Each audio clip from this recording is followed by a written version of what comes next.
Hi, everybody. Thank you for joining us today for Every Game and Game Designer Needs a Story.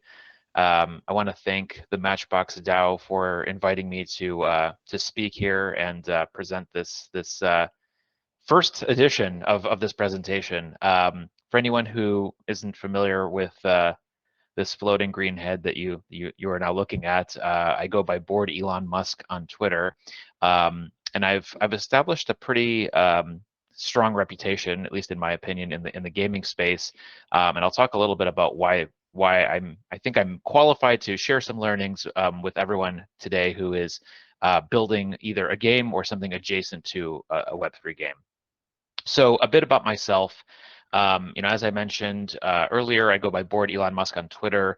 I started this account 8 years ago and have managed to build a fairly large and reputable distribution of 1.7 million followers.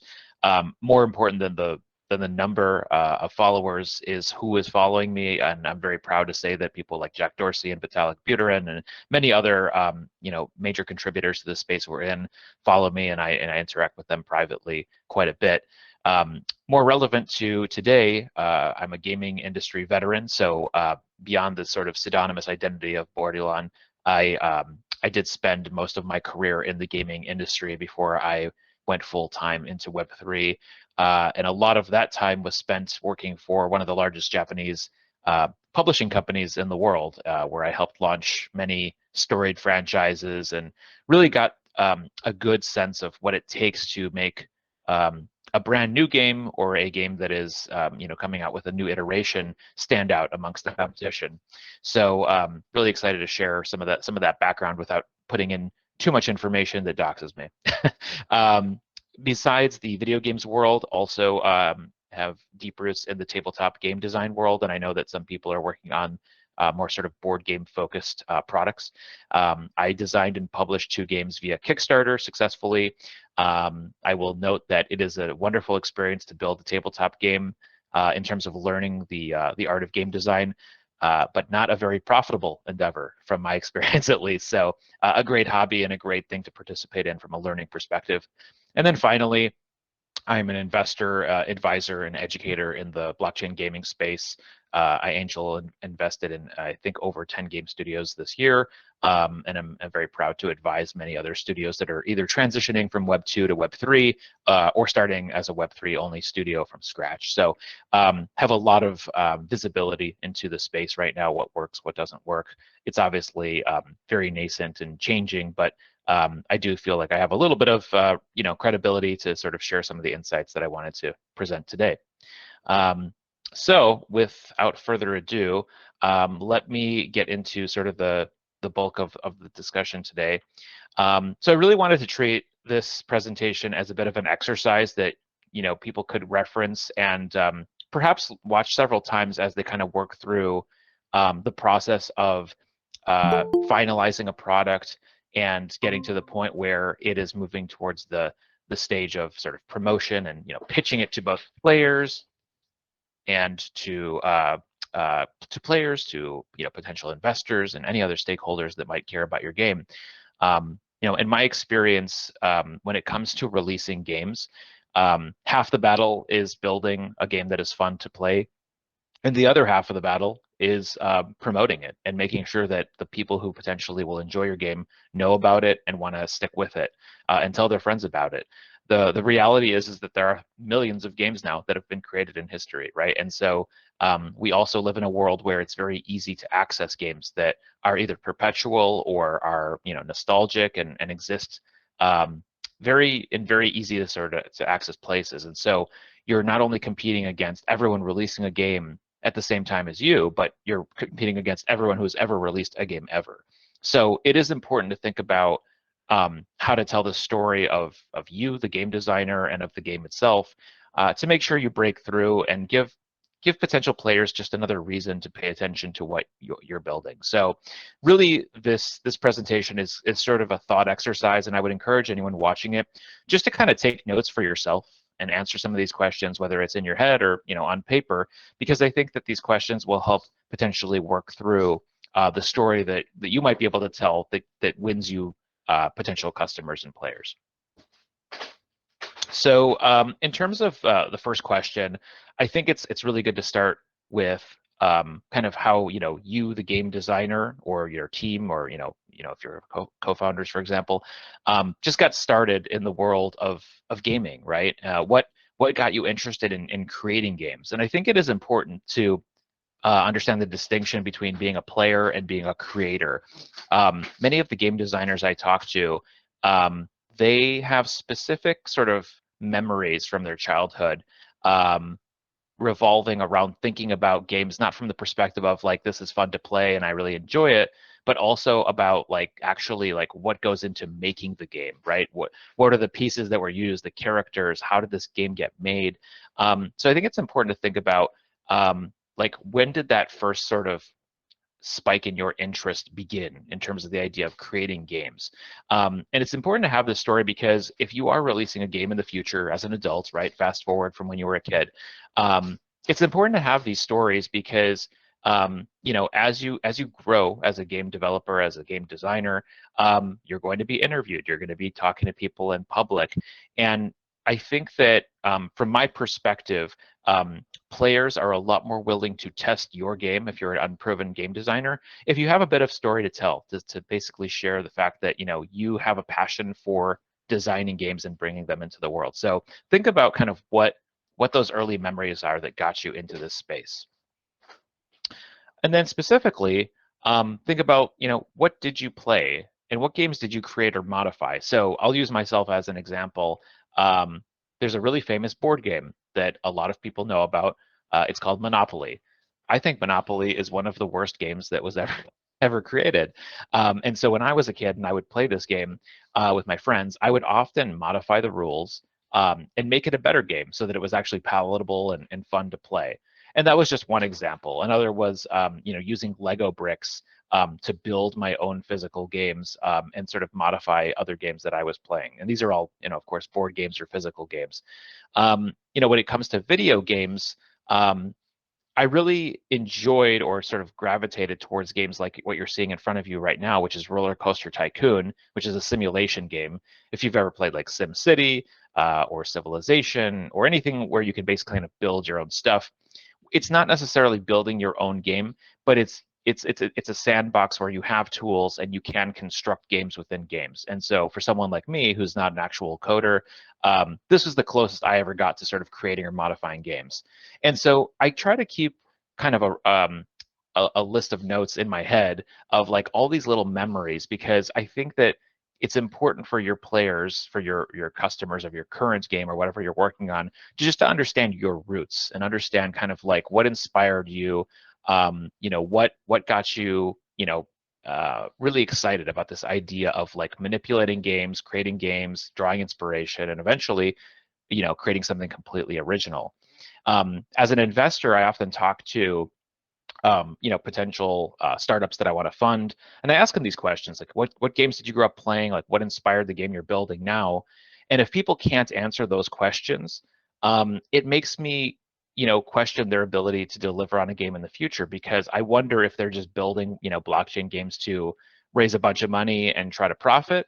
Um, Instead of doing that but also like having a passion for this space. So I think it's important just to kind of go through these types of exercises and know and really kind of think through like what inspired the origin of you as a game designer.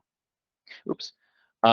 So then, I kind of alluded to this in the previous point. Ask yourself specifically, what games inspire or inspired you to create your current product?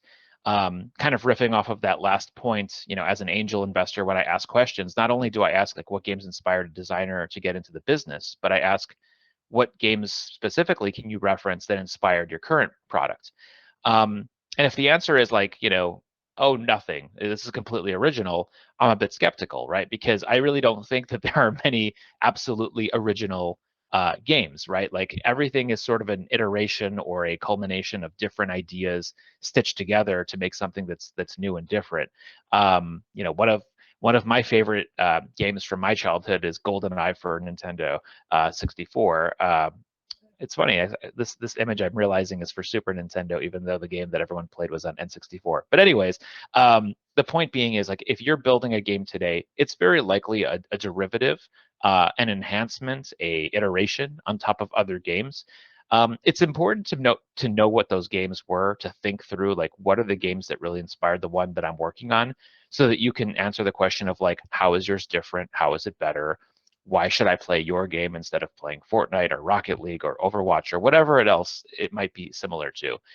It's important to sort of just have answers to these products or to these questions, so that again, like whether it's an investor or a player or a journalist, basically, you are able to present yourself as a credible game designer who has done the research, who understands the market that came before you, and that is also competing against you today. Additionally, it's important to like think through, besides kind of the inspiration, from specific games, thinking through, does your game have an origin story or a light bulb moment, if you're familiar with that expression? Was there sort of a spark? Was there a specific time or a moment that you were, playing something with your friends, or like a technology that basically you encountered or learned about that inspired you to build the game that you're building today? I think, based on anybody who enjoys like Marvel movies, it's pretty safe to say that the best ones are the ones where you see an origin story. You see where a character came from. Like people like to know what inspired, basically, this moment that led you to create something that maybe took you years or, at minimum months to create. So again, think through like what are these moments, or one moment that inspired you to create the game that you now are producing.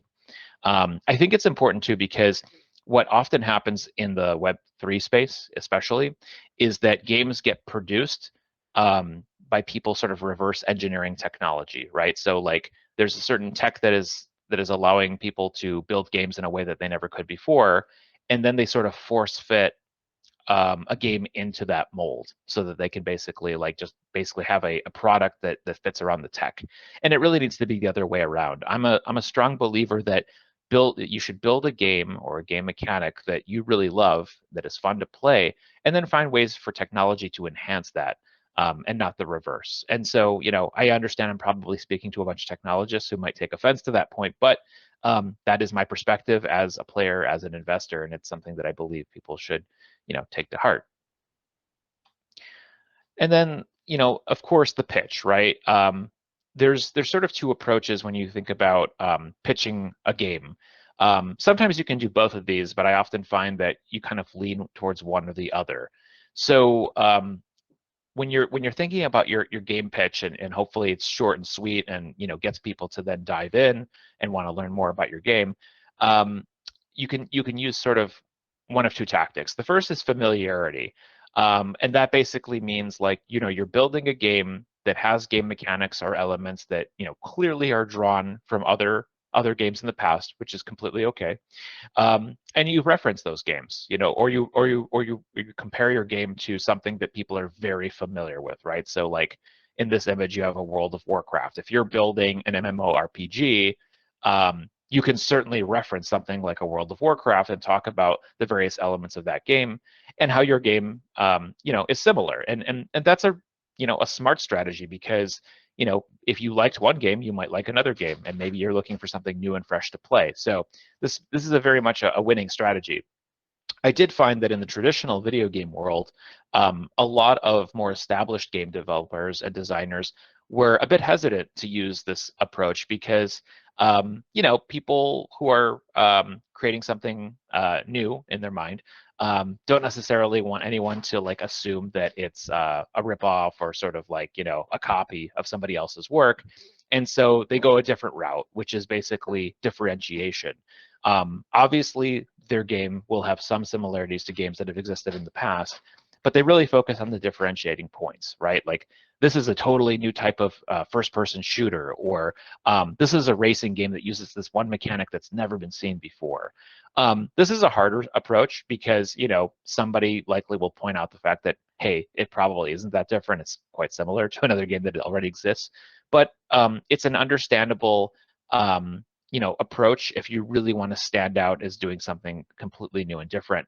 And I think the key with differentiation is, if you go this route, you probably have to be talking to people who already deeply understand the game genre, that you're working in, because then you won't have to like use the tactic of familiarity, because they're already sort of caught up and understand, what a turn-based tactics game looks like, or what a strategy battler looks like, or a TCG looks like, as a few examples to consider. And then, as you get into the mode of pitching, the reality is that games take a long time to create. You're probably going to start selling your game before it's released, and that's okay, because you want to have a player base that's ready once the game is live. Think through, like, what are the strongest levers that you can pull for building anticipation for your game, right? So is it the large community that you've already built? Is it a completely new type of tech that's being implemented in your game? Is it a story that is deep and immersive? And is it the people who are on your team that have an experience that is extremely notable, that is worthy of talking about? That's for you to decide, but anticipation is a really powerful tool. We've certainly seen that in sort of the Web3 space with NFTs. Anticipation is often leveraged to for many teams to make quite a bit of money, right? Because people want to know what's coming. They like to sort of play into the hype, and sort of gamble on what is to come. And so this is a really powerful tool that you should think about. And I think the biggest lesson that I've learned is don't reveal too much. You want to sort of find that balance of revealing enough to show people that you are credible, you have a real product, you have something they should be excited about, but don't reveal too much and draw people's attention away from the most exciting elements of your pending game, with details that might sort of distract them, or in some way change the story that's being told about what you're creating. So I'll leave it at that. This was meant to be a short exercise, again, for people just to kind of run through these questions and ask themselves these things, and really just have answers ready for the hopefully inevitable future where you are publicly talking about your game and pitching it to people, and just remembering that, like, the important parts of a game pitch is not just the game itself, but it is the story behind the team that made it and what inspired it. So this is hopefully a helpful reminder to make sure that you are filling in all that information in your mind and are ready to speak to it. If there are any questions or comments, would love to chat through them. But otherwise, hopefully, this presentation serves you in the future, and I really appreciate the opportunity to chat with you all. Hey, thanks. I do have a question actually, because you spoke about minting NFTs as a tool to build anticipation and to not reveal too much. So I'm wondering, do you have any kind of thoughts on what an optimal kind of timeline would be for that? Like mint NFTs and then reveal something. Then like, what's the timeline between minting the NFTs and actually, releasing a playable game? Yeah, I mean, certainly different types of games require different development periods. Many of the games that I've been speaking to, especially that are sort of, teams of 20, 30, 40 plus people, these are like 2 to 3 year development cycles. So in my personal opinion, I would never release NFTs more than 1 year away from the actual game being playable in some fashion. I think the issue with NFTs is that they're often used as just kind of these speculative tools, and largely that focuses on art and collectibles. But when it comes to gaming, you don't want people or potential players sitting on your assets or using them as like these trading cards, because ultimately, if you're a game designer, you want people to own their game items and then play your game. So ideally, if you can afford it, I would not mint your NFTs for games until like 3 months before you're actually going to have a playable, alpha, beta, or full on game. But at most a year. So 3 to 12 months would be my answer. All right, that makes total sense. Um, yeah, I don't think I have any other questions. If anybody else, Bruce Wayne, like we have Batman in the audience. Do you have a question, maybe? Oh, I don't have any questions. Thanks. We're good. We're good for the presentation. Thanks. All right, thank you. Um, yeah, I just want to thank you to Board Elon for this great presentation. I think it spoke to a lot of um, a lot of kind of general things that you should probably consider, which kind of can get lost a bit because devs are mostly focused on the dev side of things, technical side of things. So I think this is a really good kind of um, conclusion to the hackathon, because this is our last workshop. So I think that's great. Thank you so much, Lord Elon, and yeah, let's wrap it up. Thank you so much.